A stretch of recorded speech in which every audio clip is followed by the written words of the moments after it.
when you're driving for dollars, if you don't feel like you're about to be robbed, you're doing it wrong.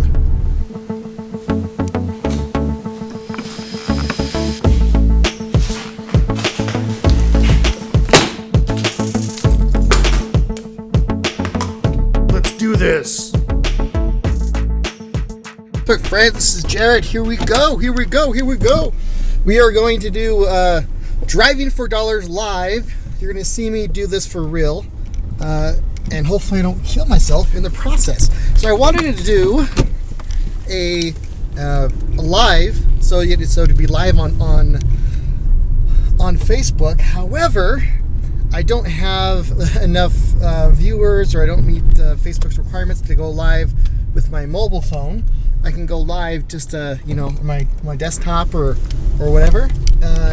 But for this purposes, can't go live. So you guys are going to be spared the long, grueling hours of I'm not going to go out here too long.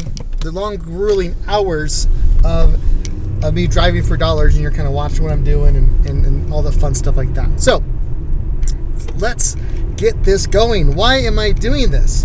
What's going on with this? So I want to take you along with me every step of the way of how to find a deal. So I have a lot of people that do driving for dollars for me. I have a lot of people that are actually calling on my list, setting appointments for me. But I wanted to take you like an actual real life, this is me doing something journey, and something that this is something you would be doing as you're first starting out. Now, driving for dollars is one technique of finding a deal. Hang on. Let me. I think I found something. Let me turn around real quick. Driving for dollars is one technique of finding a deal, pure and simple, right? There's multiple ways to do it. This is a great way that if you have time and gasoline, that's really all it really costs to do this. If you have time, you can drive for dollars. What is driving for dollars? Driving for dollars is literally driving around looking for those vacant homes, those properties that are look trashed, that are boarded up. These are people that are having issues with life, right? So ideally, no one lives there, right? And if it is really trash, someone does live there. There's probably a rental. Either way, someone could be very motivated to sell said property. Now here we are. Here's one right here. Here's a perfect example.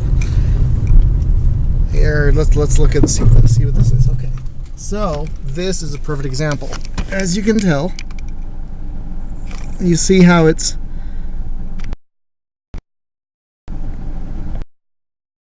up.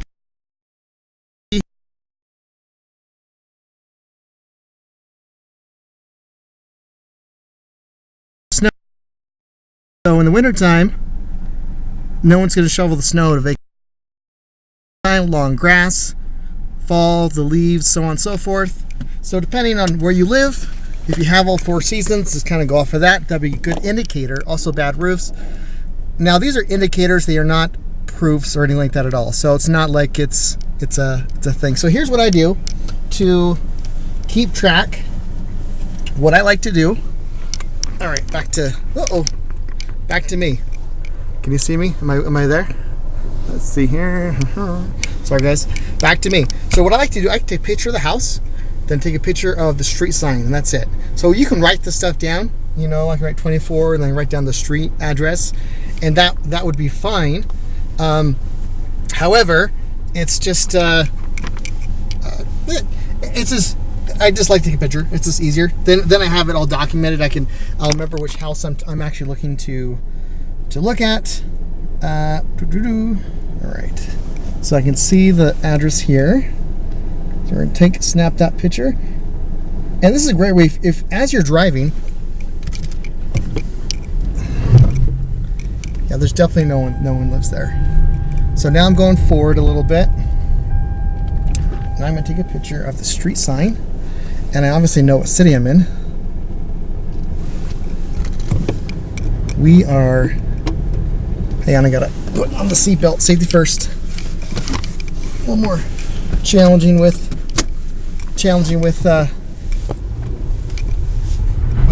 bringing bringing you guys along with me.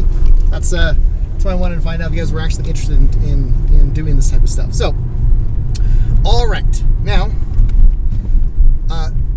here's another thing too. As you're driving for dollars, you can look for rent signs. Why would I look for rent signs? I'm trying to buy houses, right? Well, that's a landlord, right? That's a landlord there, right? So they may be interested in having a conversation about selling their property. Now, how I address someone that wants to, or how I address a landlord is I ask them, like, I try to get some pain points on them. Usually I talk to people that just got evicted. Here's that. We gotta zoom. We gotta turn around here. Not a good view. But here's the house, as you can see, and then there is the for rent sign. So this is a duplex, maybe a fourplex. But I'm gonna write down the address and the phone number. I'm going to talk to this person without dying, preferably. She's letting me go. Good. Get out of here. All right, let's see there. Bam. All right, so how would I have a conversation with a landlord? This is what I would say. Would you be open to a conversation where you can receive your cash flow, your property, but not have to worry about the tenants? Okay, well, sure. Yeah, what would that be? You know, so then we have the conversation. Then it goes into doing seller financing. When you're talking to someone about seller financing, since I have you, we're going to go over a lot of things. So stay tuned. I'm just going to go over a lot of little tips. When you're driving for dollars, if you don't feel like you're about to be robbed, you're doing it wrong. When you're trying to get seller financing, never say the word seller financing. That will botch the deal unless you've already got them intrigued and excited for said seller financing. So I always just say, like, okay, well, I can buy this property and I'm going to make you payments. You're going to get cash flow for the next 30 years, depending on their circumstance. If they're older, you can say 5 years, 10 years, whatever they're really looking for. Whatever their needs are. Finding out their needs is always big. It's finding out why would they even be interested in selling, if anything. Why would they not like to, hang on this property? And what benefits would they have if they actually could get the cash flow without having to worry about the tenants and not to worry about property management, or if it's full, and ask them the questions like, so how would that affect your life if you were in a situation like that? Let them tell you. It would free me up to do X, Y, and Z. It would do blah blah blah, whatever it may be, right? So back to bird dogging or driving for dollars, however you want to call it. So here's the thing: so why would I say that? Now I say that jokingly, so no one put yourselves in danger by any shape, way, or form, right? But you want to be in the rougher parts of town, and because you can go into the really nice mansions, and because we're looking for distressed properties. That's what we're looking for. We're looking for distressed properties. We're looking for, vacant homes for sale by owners, and you're not going to find none of that in nicer parts of town, right? You're not going to find that stuff. Oh, I'm going.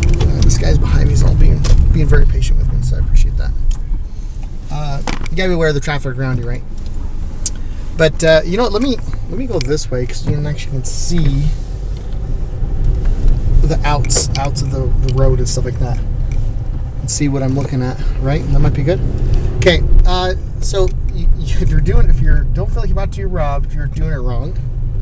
What I mean by that is you want to go to the rough parts of town. The rough parts of town where you want to be, because that's where you're going to find the distressed properties, or you can find the vacant properties, the broken windows, trashed, long grass, no shoveled walks. All these are, and it's not just one thing. Oh, hello. And it's not just one thing.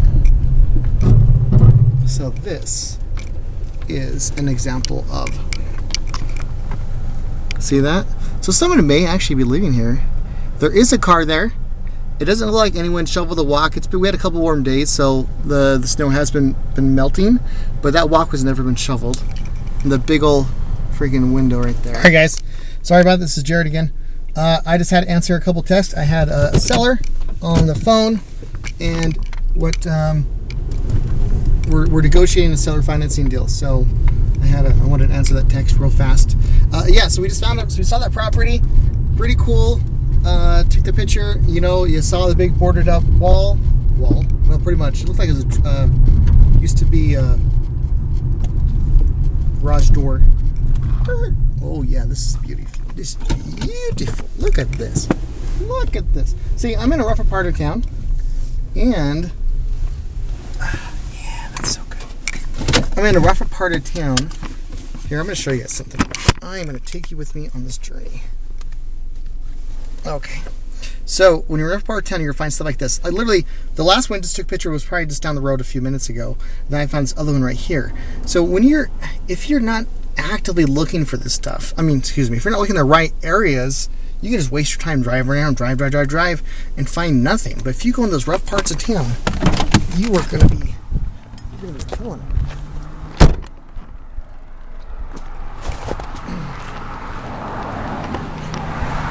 So I want you to see this here. See these crummy windows? Nothing. Looks like garbage.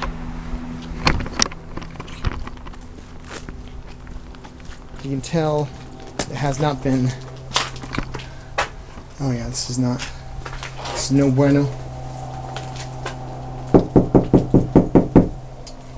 Sometimes I like to knock on the door, or even if I have a chance to chat with the neighbor about this. But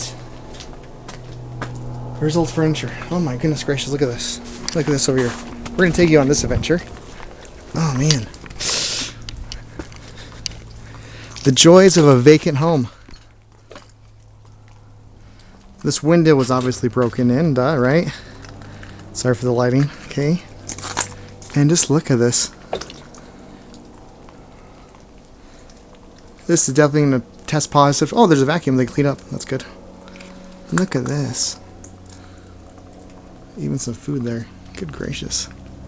Someone has been living there in the cold. This is really, really sad. Looks like there was potentially a fire or something. Yep, there's a fire. So, do you think these people are going to be motivated to sell their property? What do you guys think, huh? Do you think these guys are going to be motivated? I think they're going to be motivated. So, I got the address. But again, this is like just a block, or not even, like down the street. Now, I'm not going to... Sometimes if you look in the mailbox, I'm not saying I ever would. I definitely would never do that. You can find people's names. So don't do that. So guys, if perhaps there is a letter from the mailman that fell on the ground, and it's facing up, you can look at that letter and find an address. Well, the address is obviously you're standing in front of the house, but you can find the address. You can find everything you need. The person's name is the biggest thing. That's really, but again, there's plenty of videos up here. For example, click on the video of where I teach you how to find all that cool stuff. Alrighty, moving on. So you're going to see empty houses with no cars in the driveways. And like I was saying before, it layers. You know, you're looking for houses that have multiple issues with it. You're looking for houses with bad roofs. You're looking for houses with long grass / snow in the driveway. You're looking with, for sale by owners with those type of things too. Now, some people, when they first starting to invest in real estate, they're looking for sale by owners, which is great. But I've had a lot of my bird dogs when they first start send me properties that are listed with a realtor. Now, I am a realtor, and even before I was a realtor, I would never look at a house on the market. There's just too many. Hang on. All right. So this is what I'm seeing here. So you see, sorry, let the light adjust. boarded up house. Let's see. This is a big house, isn't it? Huh. I'm less inclined to think that this is vacant. However, I am going to write down the address and reach out to the owner just in case. Okay, so we're back in the game. So you saw that boarded up windows got my attention. Even though it was a nicer house, bigger house, that's what got my attention. Is a boarded up house or a boarded up window. And a lot of times that could be for, air conditioning or whatever. That's where they put their swamp cooler. This is a duplex. No, that's not it. No, someone lives there. This is exciting stuff, right, guys? So this is what you do, man. This is part of real estate investing, or especially wholesaling, that people don't really talk about. Is the grind. Now we are actually just drove into a mobile home park. So now that, my friends, is its own thing, right? I need to get a stand. Next time we get a stand. This is a pain in the butt. But to driving or dealing with mobile home parks, I did a flip with the mobile home park or mobile home. I've looked into purchasing parks themselves a few times, which is great. However, when you're flipping the homes themselves, that's when it gets costly. And I'm not a big fan. So I actually know one of my colleagues. He has over $1 million worth of notes in mobile homes. So he fixes them up, buys them for cheap, like $2,000 or something like that, $5,000, fixes them up, and then sells them to seller financing and just gets interest on the money on the equity that he's created. So, and it's a fine model. It's just not a model I particularly enjoy or think is great for this guy, for Jared. We are getting into some apartment areas, so I gotta get out of this area. So mobile home parks isn't necessarily right for me personally, and that's fine. My issue is when you're doing a flip mobile home park, or a mobile home, when you're doing a flip on a mobile home, if it doesn't sell right away or you're having issues, the lot rent can eat up your profits pretty quick, because the profits are very slim. First, you're looking at maybe, and that's doing a flip, not like wholesaling it. Like doing a flip, if you get $5-10 grand out of it, that is like amazing. If you get 10 grand out of a mobile home, you don't do good. But if a couple months of it not selling and finding a buyer for it, because a typical bank will not finance mobile homes like a traditional mortgage. Like that just doesn't happen, right? So you're gonna have to go through that challenge.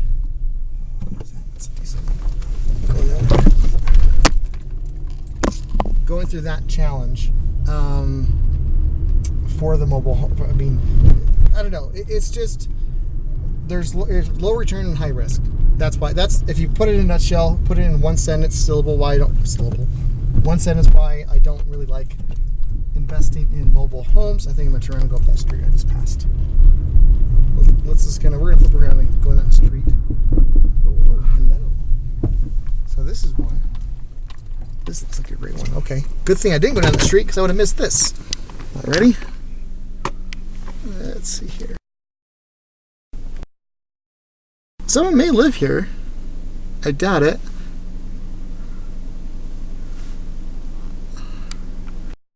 That 43, or is that 34?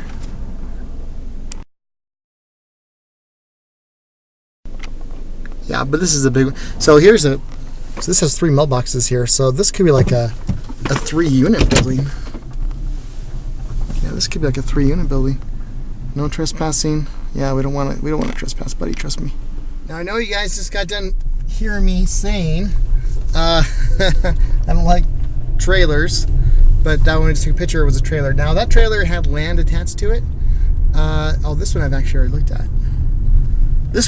at. I've actually talked to the owners of this one already. But look at this. I want to show you. at that. Look at the house. If you go inside, this is a house that cannot be saved. Issues. So it's just basically buying the land. And so investors have actually already beat me to the punch of the original owner. They bought this property and they're subdividing it. So I've actually saw this property and talked to them about purchasing the property, but they're already on it. They're willing to sell it to me, obviously, because they're investors, because they're not idiots. But they're not going to give me a discounted rate. So no sense for me trying to buy it. But it's on a big chunk of land, so that is a prime example. Oh yeah, so we're going to turn around, go back to that street.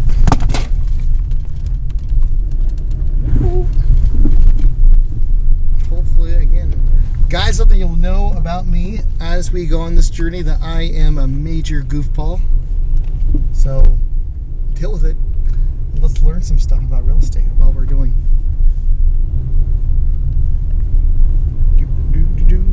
So we got 4 properties so far, driving for about 25 minutes, give or take. Yeah, so far so good. That's not bad. If I can get a property every 10-15 minutes, that is pretty good. See, that's the difference depending on where you want to go, where you want to.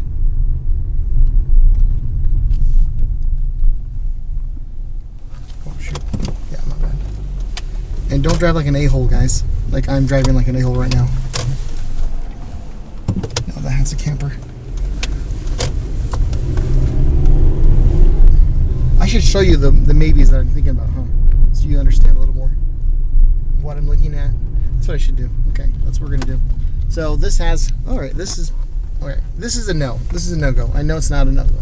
Or I know it's not a, but it made me stop.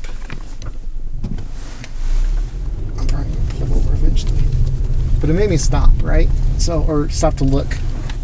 But when you look at this property, for example, the chip paint, roof probably doesn't look very good. But with the blinds, the walk has been shoveled recently. Someone lives there. They just need to repaint their house. That's all that is.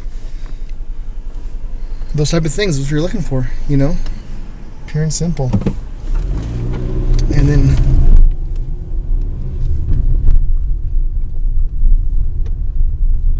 looking for boarded up properties. I wonder what. I really wish I could have this live, then I could be answering questions as we go, because that would have been really, really great. Really good opportunity to do this exercise and to have your guys' input. So put a question in the comments. Something you have about real estate, man. Like whatever it could be. You're questioning. What this is a good. What type of areas you go to, or even with the negotiations. I should do a couple of videos on negotiations, right? Yeah, that's something I've gotten. And if you guys ever feel like negotiations, for an example, I see people struggle with negotiations quite heavily.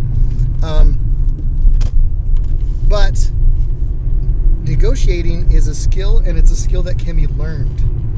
So I consider myself a perfect negotiator, nor am I perfect today. However, I am pretty good, at least in my mind's eye. The reality could be way different. And you guys through this channel will be able to tell that just by hopefully experiencing negotiating. Hopefully we record it. That would be ideal. But negotiating is definitely something you can learn how to do, and just practicing. Like I got to the point where I would take appointments, and I know for a fact that they were going to take my offer, and I knew for a fact that this wasn't a deal I wanted to do. But I'd still go to that person's house and talk to that person, and honestly, I did it for practice. Like I knew, I live out here in the sticks, here in Tooele, Utah. And so drive to Salt Lake City gives me, almost an hour drive. And I knew that it would be, this person's telling me no, but I went anyways because I wanted to practice, I wanted to experience, and potentially a referral. I try to always get something out of them, right? So whether it's a referral, whether it's something, right? And so I highly recommend to go to just take some actions and start talking to people, and know that the first few are gonna suck.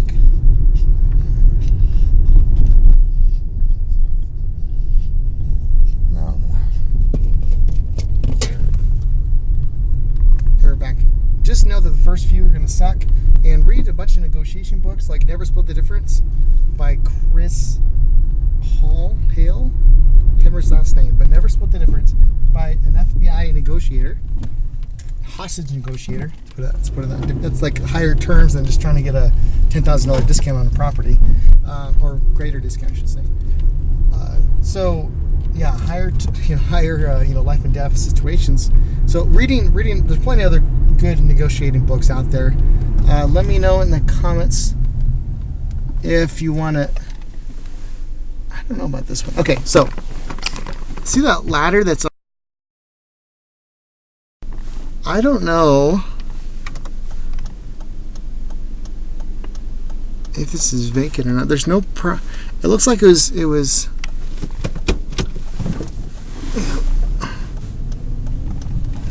oh, there's trash there. See this trash? Never mind. Okay. So one of the challenges when you're driving in the daytime is driving at 1 p.m. So a good indication of vacant home. There's no cars in the lot, right? There's no cars in. Oh, we got to turn around. We're in the nothing stage now. The problem with out in the sticks is that there's a lot of out in the sticks. So one of the challenges when 1 o'clock is that people could be working, right? So there's not going to be a car there. Being that as we just kind of realized in our last property that there is garbage day. So driving on garbage day is another great indicator, because if you got a whole slew of, let me see, let me go down this road. A whole slew of garbage cans, but then you have one property that doesn't have a garbage can out. So driving on garbage day could have some benefits. Woo-wee. Got my little beater. Good gas mileage, not showy. It's fine. Gets me point B to point something. Just fine. But yeah, so that's something to keep in mind. But yeah, the garbage day, honestly, that was something I just kind of thought about just now. It makes a lot more sense. Looking down some dead end road. That's why I'm slowing down all of a sudden.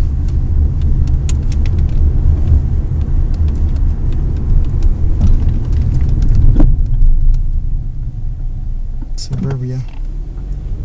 I do not see. There is one house, but it doesn't have its garbage can out.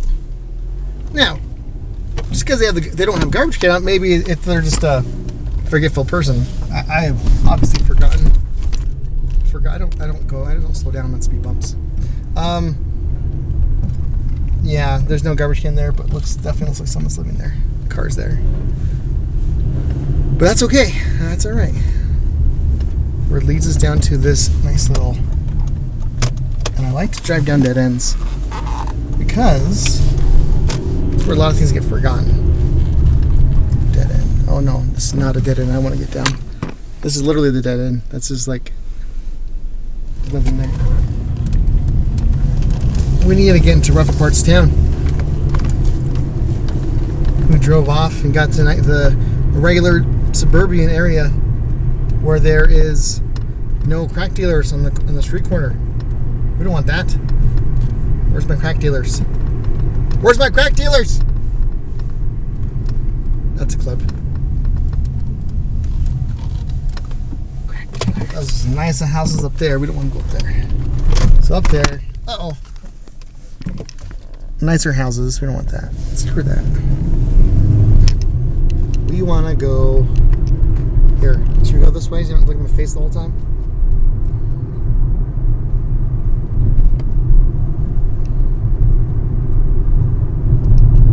Tell me let's get rid of this stupid thing.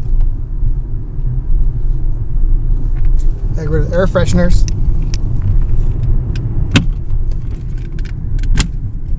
There we go.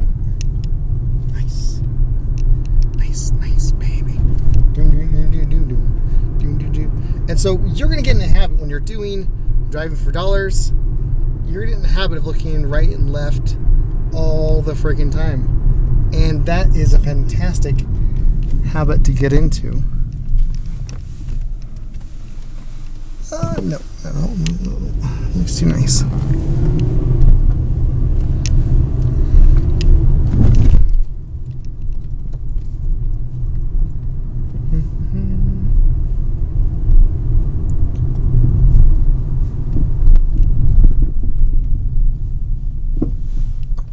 Properties. They got some construction going on.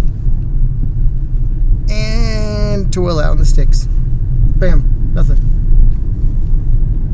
See, this is the challenge of living in a small town. I don't like to drive for dollars a ton in this small town because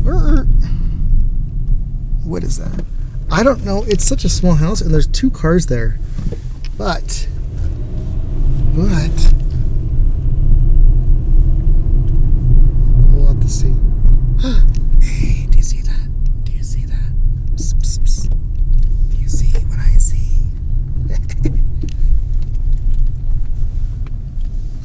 Looky. Alright guys, we are back. Just got the address of that property. Bam. We are raring to go. I think that's 5. Oh yeah, it felt so good. Excuse me. We'll edit it. Let me know in the comments if you like the vision outwards or inwards of my face. If I had to guess, you probably like the outward part. I'm gonna change roads. I'm seeing nothing but nicer houses here. And I thought I saw a property or a different street down yonder. What's the difference between massive and passive income, right? There's 2 types of income with real estate. There's the massive and then the passive income. So the massive, what is that? What does that even mean? Massive income. That's just weird, right? So massive income is when you do something to real estate, you do a thing to a house, like you flipped it, or you flipped a contract through wholesaling. You bought the property, resold it for a profit. So you get one check, you do one thing to, possibly multiple things, but you basically get one lump cash, one lump thing from it, a big, usually, hopefully a large amount, and then you get your return on that, right? So you get big money, cash back, wham, bam, thank you, ma'am. So massive income, right? So you do one thing and then you get a big return on it. That flipping the houses, flipping the contract, so on and so forth. Now passive is when you're getting rent checks, right? So it's getting rent checks or getting interest on loans, like if you're holding notes on the property, that could be passive income. And passive is subjective, because even with the rentals, it's not just mailbox money. I mean, it is, but it isn't, because there is some amount of work that needs to be done to maintain it and keep it going. I highly recommend to get your real estate professionals, your property managers, is what I'm referring to. Your property managers to manage the property for you. They usually take the industry average is about 10%. If you get someone to take less, that's great. Just make sure that they do a good job for you. If they charge more, I'd probably keep shopping. Just industry average is 10%, no matter what anyone else tells you. Dead end and a bunch of houses that people live in. Fantastic. So that's passive, and so you're gonna always have to do something with the property. You're managing the manager, right? But it's very little work. I mean, on the rentals I had, even out of state, I probably spent a couple hours a month on it, and that's mostly like just dealing with issues that maybe the property manager is trying to help them out with, or whatever, or giving the final say, or looking over repairs, or whatever it may be. But it's only a couple hours a month, really, and I'd get paid, $1,400 for a couple hours work is pretty legit. So yes, it's massive, but it's not, or passive, it's passive income, but it's not, set it, forget it.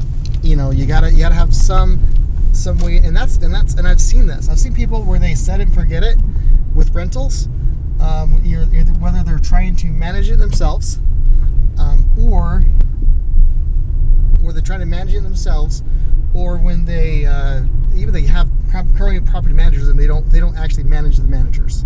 You have to manage your managers. You don't, again, set it forget it is a quick way to lose money. So I mean I've talked to landlords, tired landlords, and we give them offers on their properties and things like that, and so it just makes sense to yeah, just know what you're getting yourself into, that's all. But just some constant maintenance, and the easy way to do that is put it in your calendar, like the 5th of each month. That's when I go over all my rental properties, and I'm gonna spend a whole day on it, depending on how big your portfolio is. Maybe you're gonna spend an hour on it. Yeah, so that's massive and passive income, man. This one's interesting. Let's take a look at this. Flip around.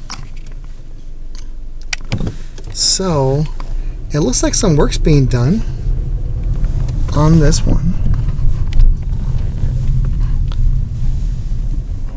Yeah, this is very. Now I can't see the address. Okay, we're gonna pause and try to get the address. All right, guys, we are back. So you see here, so there's no address here, right? There's no house on the actual house. There's no number on the actual house. So how do I find? It even has this huge garage on it. Well, two-car garage on it at least. So how do we find the address? So you can just Google Maps, pin your location, or just find the cross street, with two street it's on. This is actually in the corner, so it makes it even easier. And I can go back on Google Maps and just do a walkthrough in Google Maps and find out the address that way as well. So there are a lot of different ways to. That's one way to find an address. Thank goodness for technology, without actually having an address, right? So these are manufactured homes. Now there are some challenges when you get manufactured homes like these that we just kind of. So there's okay. Let's take a look here. This whole. I have actually bought a property. I wholesaled the property actually right down the street. Should we drive by it? Comments if you guys want me to drive by it. Let me know. Hey, yes. So it's getting a little sunny. It's a little glary. Let's go this way so you don't get so much glare. We're gonna drive by the property I just purchased, or we just wholesaled earlier this year. This is one we're gonna pick up here. We're negotiate with the seller right now. Literally, we're negotiating with the seller right there. And the one I've already wholesaled is this one right here, and then they've already did the flip. Manchester Real Estate, bam, see?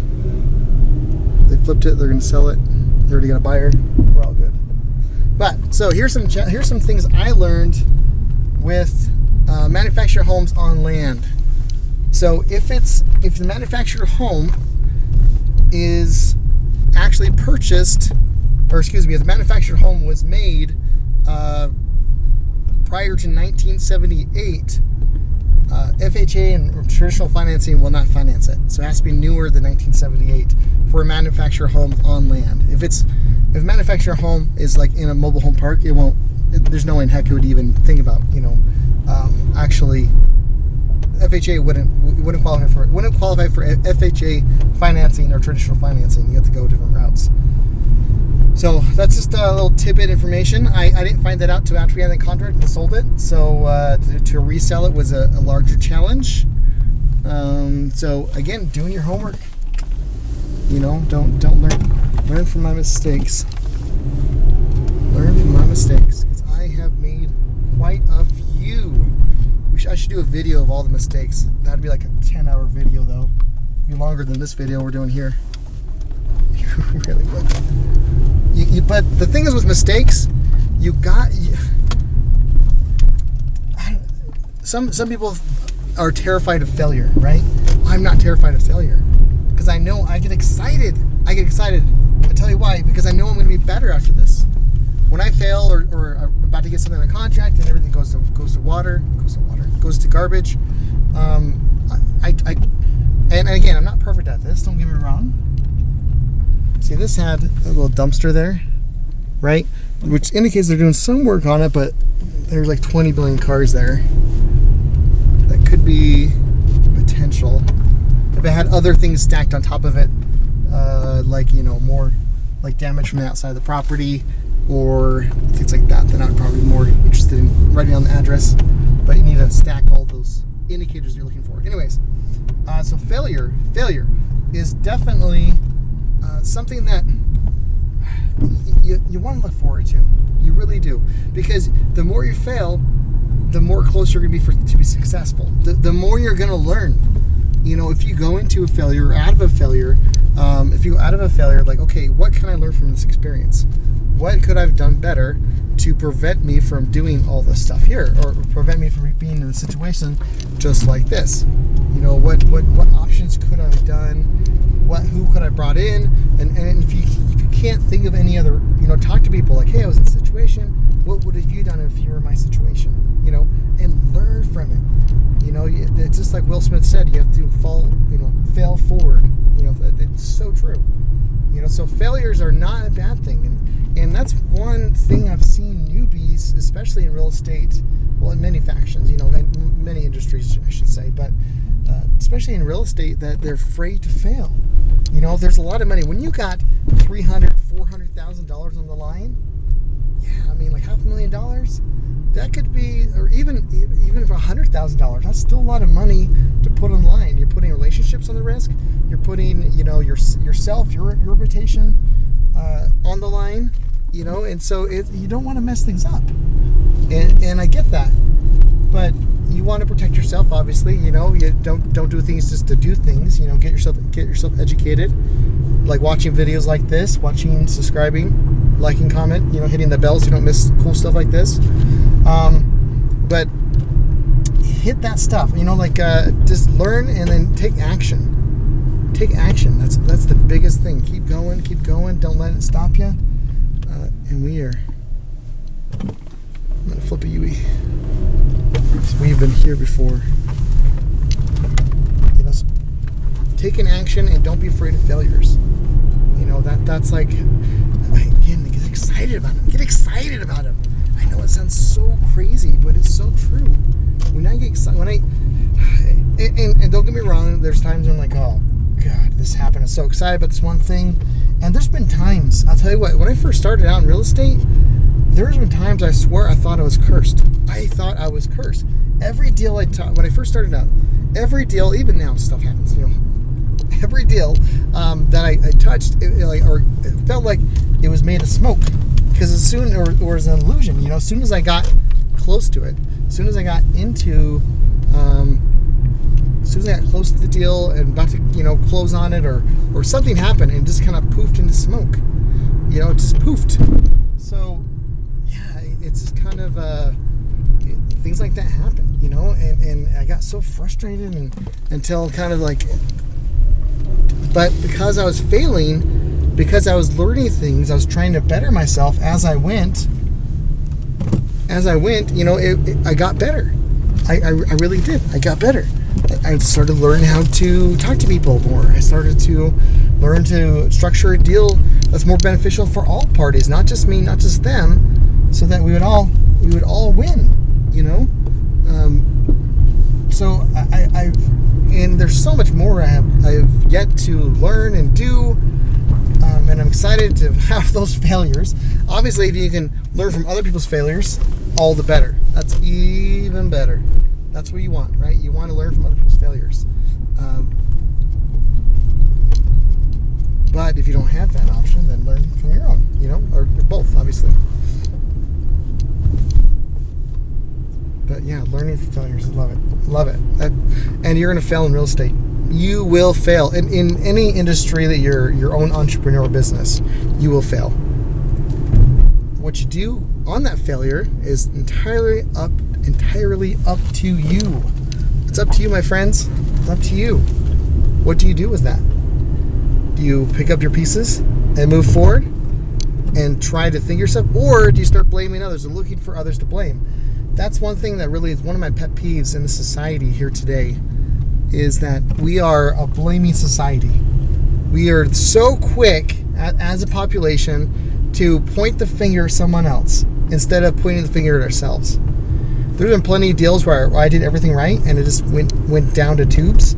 So I can this dude would realtor on the other side. He was an idiot, gummed things up. But in reality, the right question to ask is, what could have I done to prevent this? What could I have done what could I have done to educate this realtor to educate their seller about X, Y, and Z? So when you put it internal, because when you're external, everything happens to me. I have no control. That's a horrible life. That is horrible. Why would anyone want to live in a life like that? I'd rather live in a world where I am in control, where I can take control of. We are getting a freaking patch here of good houses. We need to get into different neighborhoods, where I'm in control. Even things that are outside of my control, I can still have control of how I react to them, how I learn from them. In my life, I am 100% in control of everything that happens around me. And if someone pulls a gun on me, well, they have control whether I live or die. That's true. But I have control whether I scream or cry, or plead or say nothing. That's me. So I always have control of my situations. And I learn from my situations. I attempt to learn. I'm not perfect by any means. You can ask my wife; she'll attest to that. She'll testify. She gets a book of things. You know what I mean? No, she's amazing. It's just kind of, well, guys. I go in tangents sometimes, and I go spatter, and here and there, and all sorts of places. So hopefully I can kind of edit some of this stuff into a more... What is this property here? What is this? This is a shed. Is this a shed? Yeah. What is this? What do you guys think? What is this?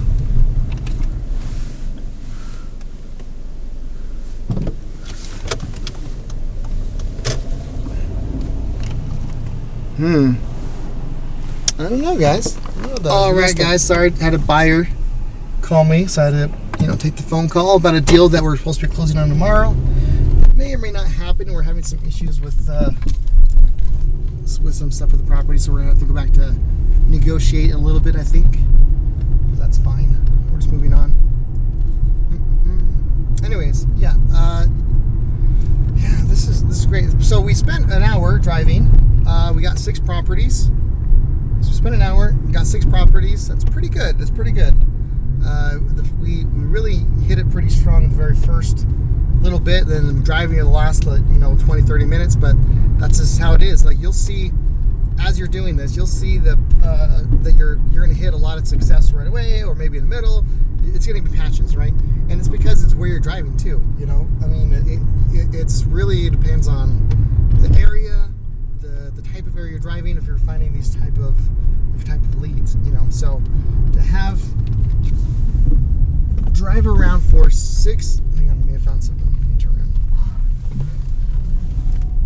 To drive around for an hour for 6, maybe 7 solid leads. This guy's gonna think I'm probably like a creeper. Oh yeah, this guy thinks I'm okay. No, that's not good. Yeah, the house is already taken. Sorry, so there was not already taken. This house is, someone lives there. The house had the paint. The house needed a paint job, like, badly. And so when I turned it, you guys didn't see this, but when I turned, don't run over a cat. When I turned, there was a guy walking, and and I slowed down right as he was walking, and so he got a little jumpy. You can tell, a little concerned. Some weird guy with a camera and just turned around and started to follow him. That's funny. He's got a little concerned. That's good. Anyways, so it's gonna be it's a hit or miss.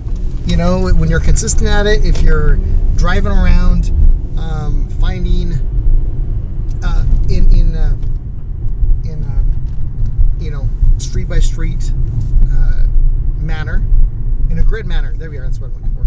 In a grid type fashion. That's probably the best way to do it. So, yeah, this has been fun. fun, guys. So let me know. So tomorrow, what we're going to do, I'm going to have a video uploaded of me actually looking up these people that we have addresses, right? We have 6 addresses. So we're going to go look up all these addresses. We're going to look them up. And then once we look them all up, we are going to contact the sellers and then see if we can get an appointment. If all of them tell us no, we can't get a hold of them, then we're going to have to do another follow-up driving for $1 video. And it's going to be, I've seen on average, you're going to have at least 10 to 15 vacant homes before one person actually bites. We'll probably be able to get a hold of at least 80% so we'll be able to get a hold of, 4 or 5 of these 6 addresses that we got today of the owners. And so, my experience when I finding from 10 to 15 properties, addresses, I can usually get one person to bite to have a conversation with me. And then 1 out of every 3 of those I should be able to get closed, which is a pretty good rate. I mean, I can't complain. It's pretty good numbers. But so we're going to be looking at getting 30, if you do the math on the lower end, you're going to be looking at getting 30 driving for dollars properties, so vacant homes, to get 1 deal. Does that make sense? So we're out from the 30, we're going to get, and it could be more, right? From the 30, we're going to get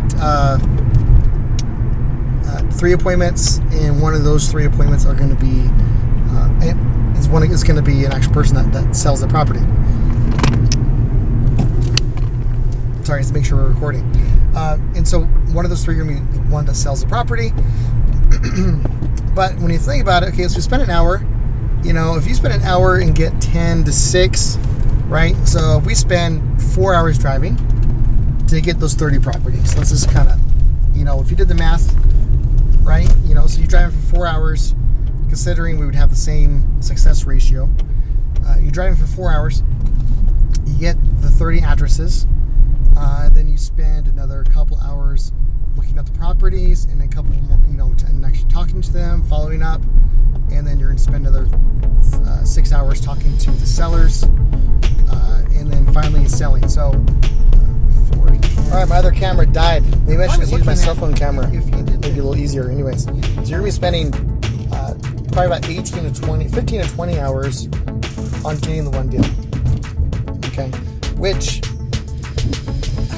on 1 deal you're making potentially $10,000. And this is my experience. This is my numbers. You're going to have your own numbers attached to it, right? So if you're spending, 15 to 20 hours to earn $10,000, that's part-time work to get 10 grand a week.